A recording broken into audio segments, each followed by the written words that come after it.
RCB 17 years 7 captains 0 trophies. ఎవరో కొత్త captain వచ్చిందంట, రజత్ పాటీదార్ అంట. ఇంకా వీళ్ళతోటి ఇప్పుడేమవుతుంది, వాళ్ళ వల్లే కాలేదు, పెద్ద పెద్దోళ్ళ వల్ల. ఇతనితో ఏమవుతుంది అంటారు. దేర్ ఈస్ ఏ సెయింగ్, ఒకటి గుర్తుపెట్టుకోండి, పెద్ద పెద్ద ప్లేయర్స్ కావచ్చు, పెద్ద పెద్ద ఎవరైనా సరే ఒక పీక్ స్టేజ్ని తాకలేరు కొన్నిసార్లు. అలాంటి వాళ్ళే విరాట్ కోహ్లీ, అనిల్ కుంబ్లే, కెవిన్ పీటర్సన్.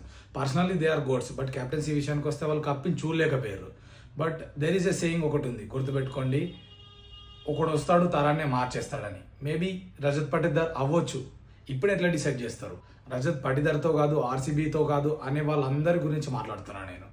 ఈ 100 మంది ఎవరైతే మాట్లాడతారో 99 మందికి లిటరల్లీ సయ్యద్ ముస్తక్ అలీ అనే ఒక ట్రోఫీ ఉంది. అది రీసెంట్గా ఇండియాలో జరిగింది. దాన్ని డొమెస్టిక్ మ్యాచ్ అంటారు. అందులో మధ్యప్రదేశ్ టీం ఉంది.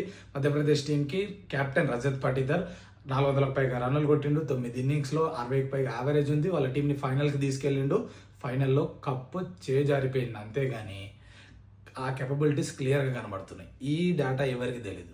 బట్ సింపుల్గా వస్తారు, రజత్ పాటీదార్ ఏంది, ఆయనతో ఏమైంది, ఈయనతో ఏమైంది. క్రికెట్ ఈజ్ ఆల్ అబౌట్ చాలా థింగ్స్ ఉంటాయి. రజత్ పాటీదార్కి డెఫినెట్గా క్యాపబిలిటీస్ ఉన్నాయి. నువ్వు ఏం తెలియకుండా సింపుల్గా ఎట్లా డిఫైన్ చేస్తావు? ఒకడు కామెంట్ సెక్షన్లో రెడీ ఉంటాడు, నేను ఆర్సీబీ సపోర్టర్ అంటాడు ఇది చూడగానే. But I'm not RCB supporter, I'm a cricket content creator. Best డేటాని మీ ముందుకు తీసుకొస్తా అంతే తప్పితే పర్సనల్ టీమ్స్ని ఇది చేసేది కాదు. అండ్ పర్సనల్ ఫేవరిజం ఎవరైనా చేస్తారు, దట్స్ అప్ టు మీ. ఇంత క్లియర్గా చెప్పిన తర్వాత కూడా రజత్ పాటీదార్ని అండర్ రేటెడ్గా చూడాలనుకుంటే దట్స్ అప్ టు యూ. తనకు అప్పు కొడతాడా లేదా అనేది నేను చెప్పలేను, but he has that capability, అది మాత్రం చెప్పగలను. కంటెంట్ నేస్తే do follow cricket bus Telugu, support చేయండి.